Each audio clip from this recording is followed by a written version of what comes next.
인플레이션 감축 법안에 따른 한국산 전기차 문제를 해결하기 위한 한미 과장급 실무회의가 이번 주 개최됩니다. 오늘 해리스 부통령의 워싱턴 관저 앞에 불법 이민자를 태운 버스 2대가 예고 없이 도착했습니다. R&B 황제 가수 알켈리가 미성년자 성착취로 징역 30년을 받은 데 이어 성착취 동영상 제작 혐의도 유죄 판결을 받았습니다. 식당 주차장에서 아이를 안고 있는 여성을 위협해 차량을 탈취하려던 남성이 직원과 격투 끝에 체포됐습니다. 고수익을 미끼로 100만 달러를 넘게 갈취한 뉴욕의 한인 남성이 1년 징역과 함께 84만여 달러의 금액을 피해자들에게 반환하는 판결을 받았습니다.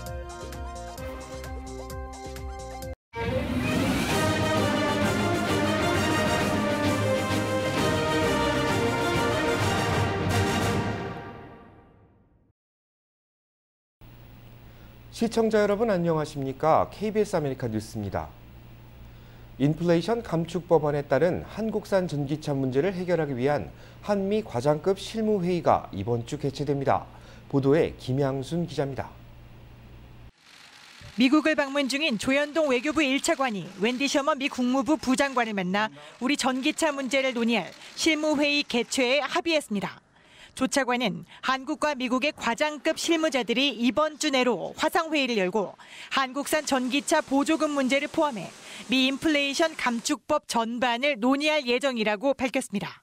한국의 외교부와 산업자원부, 미국 측은 국무부, 무역대표부, 상무부가 참여해 양국 간 범정부 차원의 협의체가 될 것으로 보입니다.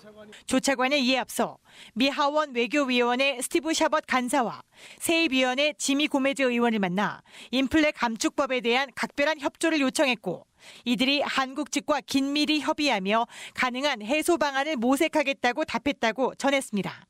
이와 별도로 북한의 핵 위협에 대응하기 위해 열리는 한미 고위급 확장 억제 전략 회담과 관련해 미 국무부는 실질적이고 지속 가능한 방안을 논의할 것이라고 예고했습니다.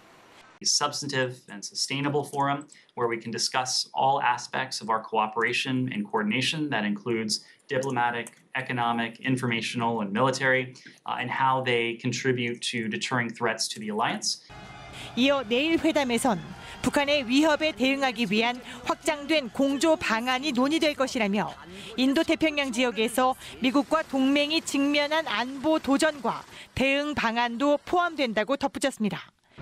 미 백악관 국가안보보좌관을 만난 자리에서 우리 외교와 국방차관은 미국이 제공하는 확장 억제 전략을 논의하는 동시에 한국산 전기차 보조금 문제 즉 경제 안보 우려도 함께 전달했다고 밝혔습니다. 워싱턴에서 KBS 뉴스 김양순입니다.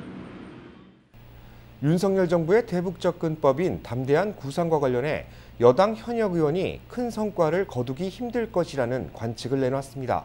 김기현 기자가 보도합니다.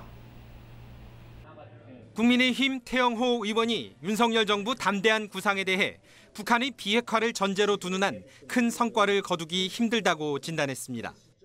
태영호 의원은 미국을 비롯한 서방국가 의원 모임 대중국 의회간 연합체 포럼에 옵서버 자격으로 참석한 후 기자 간담회에서 북한은 절대 핵을 포기하지 않을 거라며 이같이 밝혔습니다. 이번에 담대한 구상처럼 북한이 비핵화를 한다면 뭘 주겠다. 공정별로 인센티브를 주는 것 같은 이런 방식으로 저는 가면 이게 큰 성과를 거둘 수 있다고 저는 생각합니다.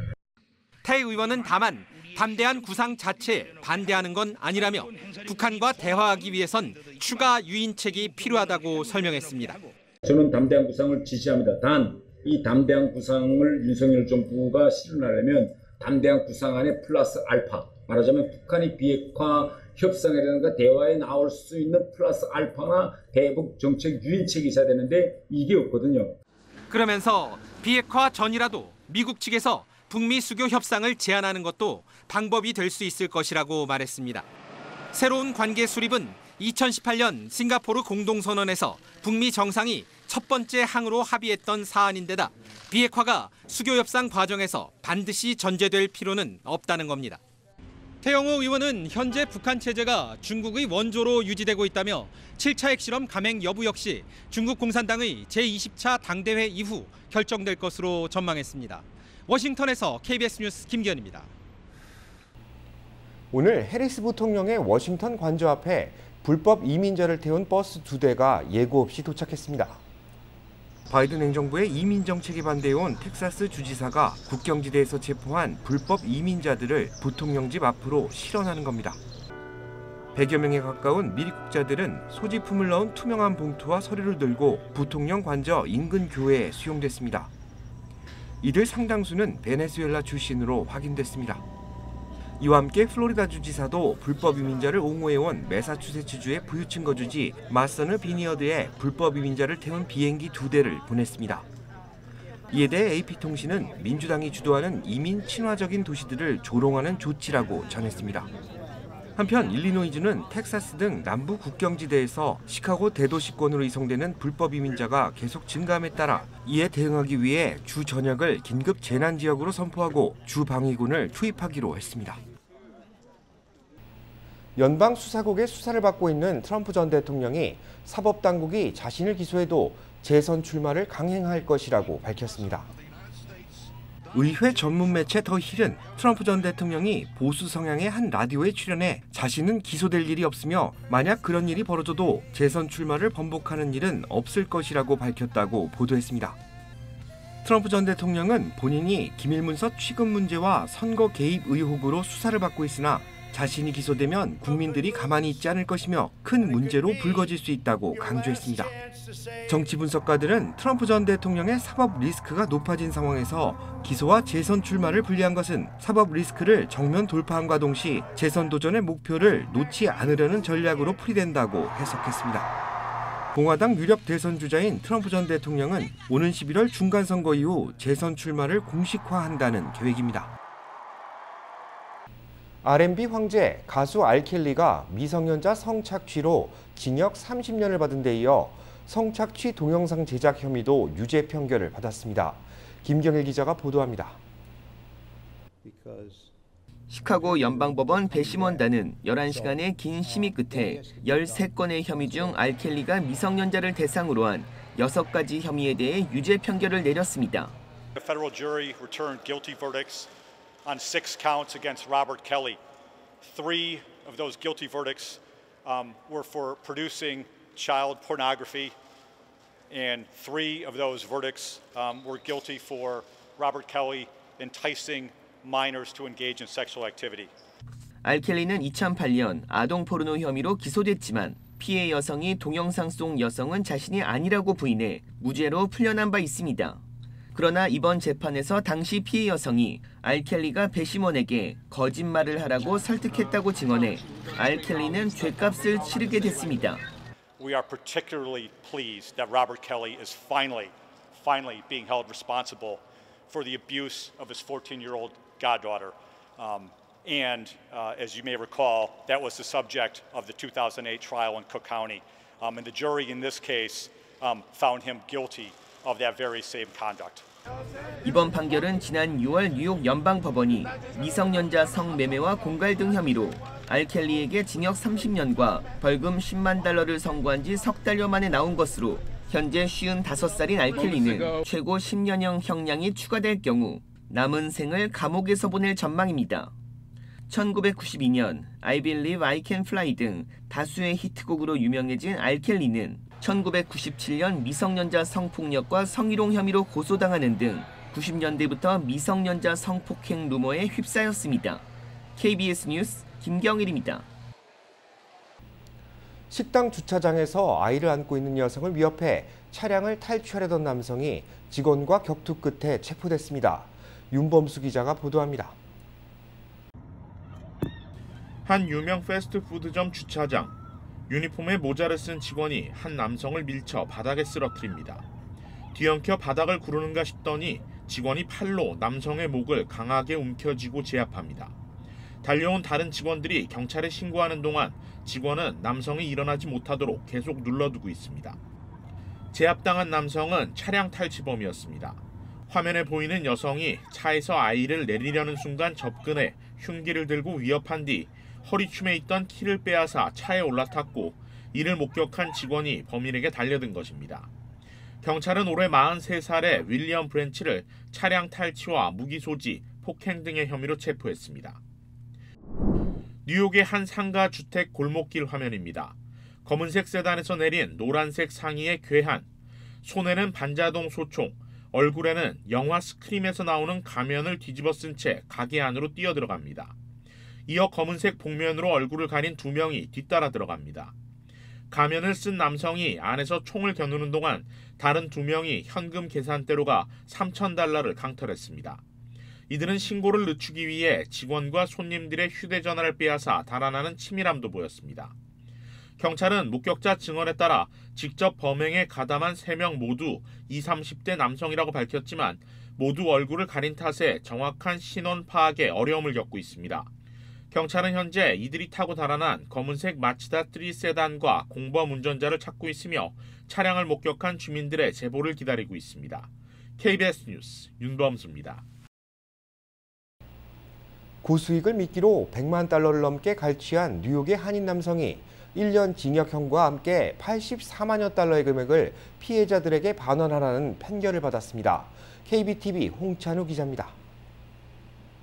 퀸즈에 거주하는 53세 한인 남성 존 원 씨는 지난해 11월 증권 사기, 텔레뱅킹 사기 및 자금 세탁 등의 공모뿐만 아니라 실질적인 증권 사기를 포함한 모든 범죄 행위에 대한 유죄 선고 판정을 받은 후 오늘 아침 브루클린 연방법원 판결에서 1년 1일의 징역형을 받았습니다.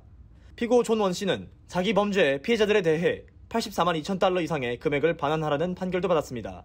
존 원 씨의 공동피고인 57세 강태영 씨 또한 증권 사기의 공모한 혐의를 인정하며 2년 징역형을 받았습니다. 뉴욕 동부지역 담당 연방 변호사와 미 연방수사국 FBI 뉴욕지사 부국장은 이 형벌은 사기꾼들이 무고한 희생자들에게 사기를 치면 받게 될 대가를 보여주고 있다며 그들은 반드시 체포되어 형을 받고 자신이 획득한 부당한 이익을 반환하도록 명령받을 것이라고 말했습니다. 피고 존 원 씨와 강태영 씨의 범죄 대상은 뉴욕 한인사회 일원들로 대부분 외환거래 계정 및 본인들이 차린 회사인 포렉스 앤 파워에 투자하도록 해 그들이 저축한 돈과 노후 자금을 노리고 갈취하는 사기 행각이었습니다. 그들의 범행은 매우 대담했습니다. 이들은 한인신문과 라디오 방송 등의 포렉스 앤 파워에서 손실 위험이 전혀 없이 월 10%의 수익을 보장하는 외환거래에 사용되는 비법 알고리즘을 개발하였다고 선전했습니다. 하지만 실제로 포렉스 앤 파워는 성공적인 거래 방법은 존재하지 않았기 때문에 그들의 고객은 막대한 금전적 손실로 이어졌습니다. KBTV 뉴스 홍찬호입니다. 캘리포니아 주정부가 제공하는 인플레이션 구제 지원금이 다음 달 7일부터 지급됩니다. 소득과 부양가족에 따라 최대 $1,050를 받을 수 있습니다. 지원금은 지난해 소득에 대한 세금 보고를 전자방식으로 마친 납세자들에게 가장 먼저 지급되는데 입금은 세금 환급과 같이 자동이체 방식으로 이루어집니다. 지원금은 소득과 피부양자 유무에 따라 최대 $1,050가 지급됩니다. 부부 합산 소득이 $15만 달러 이하인 납세자에게 피부양자가 있을 경우 $1,050를 받을 수 있습니다. $15만 달러를 넘는 소득 구간에 속할 경우 소득과 피부양자 여부에 따라 차등 지급됩니다. 하지만 소득이 없는 연금 수혜자도 인플레이션 구제지원금을 받을 수 있습니다.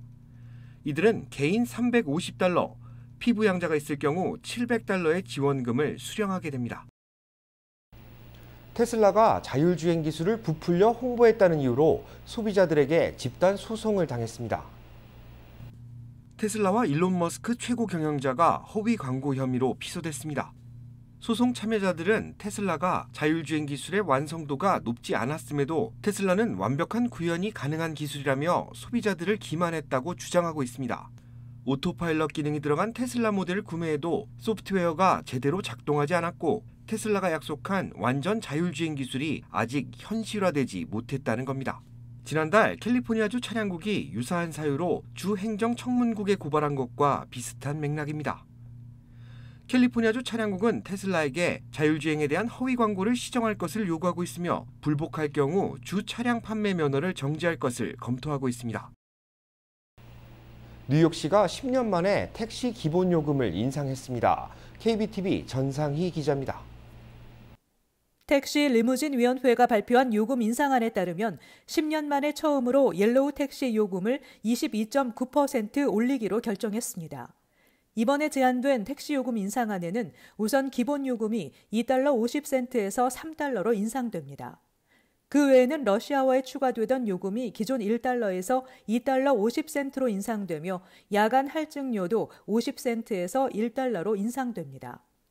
맨하탄과 존 F 케네디 공항 사이를 오가는 요금도 기존 52달러에서 65달러로 인상되고 러시아워 때 야간 할증료로 추가로 부과되던 요금 4달러 50센트도 5달러로 인상됩니다. 택시 미터당 부과되는 요금 단위도 기존 50센트에서 70센트로 인상됩니다. 이번 택시 요금 인상으로 택시 운전사들은 2019년 승객 수준을 기준으로 계산했을 때 수익이 33% 증가되고 택시 매달 수익은 29.5% 증가할 것으로 기대됩니다. 이번 제안서에는 우버와 리프트 운전기사들의 시간당 임금 인상안도 포함된 것으로 알려졌습니다. 옐로우 택시는 지난 2012년 9월 우버가 뉴욕시에서 영업을 시작하면서 뉴욕시 택시 산업에 대대적인 변화를 가져온 이후 한 번도 요금을 인상하지 않았습니다. 택시 리무진 위원회는 이번 택시 요금 인상은 인플레이션과 높은 가스 요금으로 인해 결정됐다고 밝혔습니다. 특히 MTA가 내년부터 시행에 들어갈 것으로 알려진 맨하탄 혼잡 통행료 부과도 이번 인상에 영향을 미친 것으로 알려졌습니다. KBTV 뉴스 전상입니다. LA 카운티가 세입자 보호 조치를 올 연말까지만 유예할 방침입니다. LA 카운티 슈퍼바이저 위원회는 세입자 퇴거 유예 조치를 올해까지만 유지하는 방안을 3대2로 통과시켰다고 밝혔습니다. 팬데믹이 본격화된 지난 2020년 3월부터 시행된 이 조치는 팬데믹 사태 완화로 중단될 위기에 놓였다가 올해 1월 논의 끝에 오는 연말까지 연장된 바 있습니다. LA 카운티 슈퍼바이저 위원회는 한 번 더 연장하는 방안을 두고 고심했으나 어제 열린 논의에서 추가 연장이 없는 것으로 결론을 내린 겁니다. LA 카운티 정부의 이 같은 방침에 따라 LA 시정부도 세입자 보호 조치를 끝낼 것을 검토하고 있습니다. 현재와 같은 추세라면 늦어도 내년 2월쯤 LA시에서도 세입자들을 보호하기 위한 조치가 중단될 것으로 보입니다. 한국 대통령실이 외빈 접견 행사를 위한 부속시설을 신축하겠다며 800억 원이 넘는 예산을 편성한 것으로 확인됐습니다.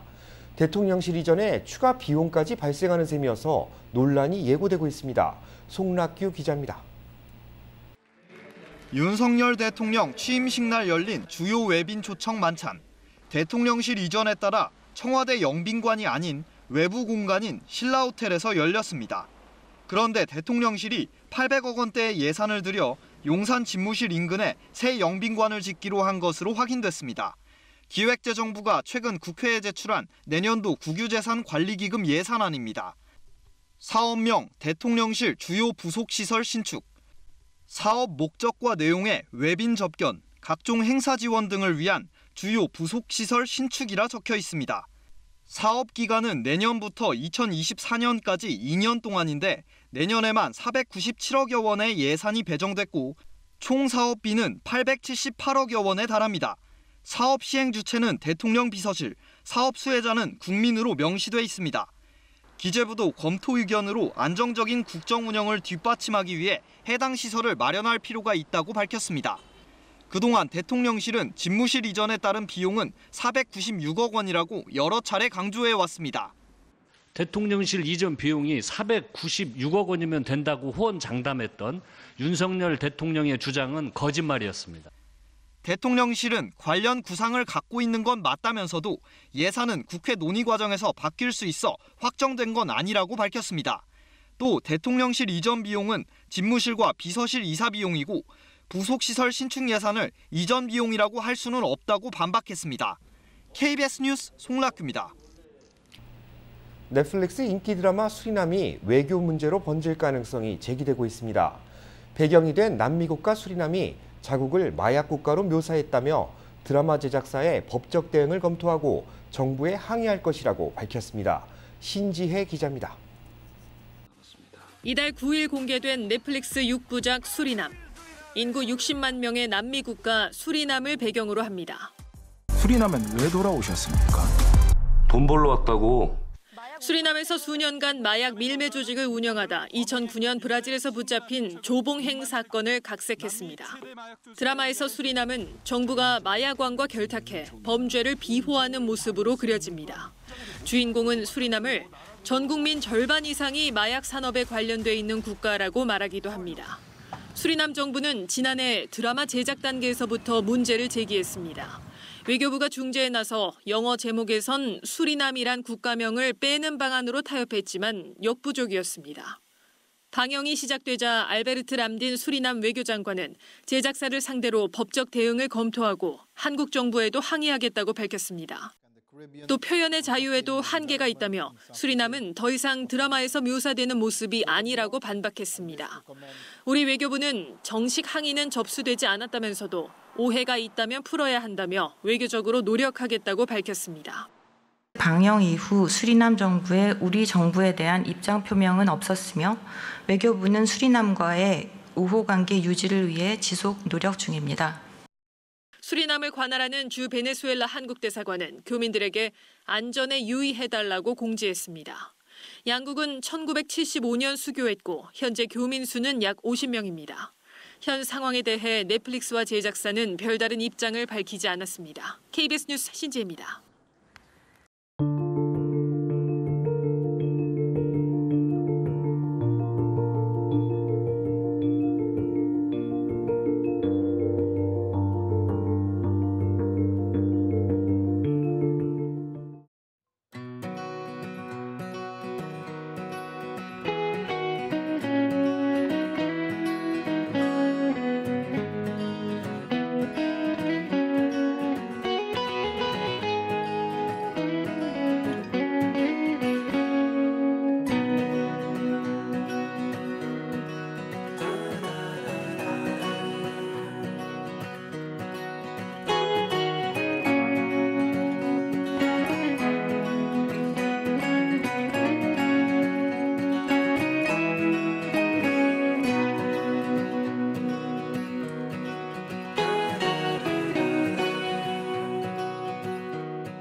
KBS 아메리칸 뉴스 마칩니다. 시청해주셔서 고맙습니다.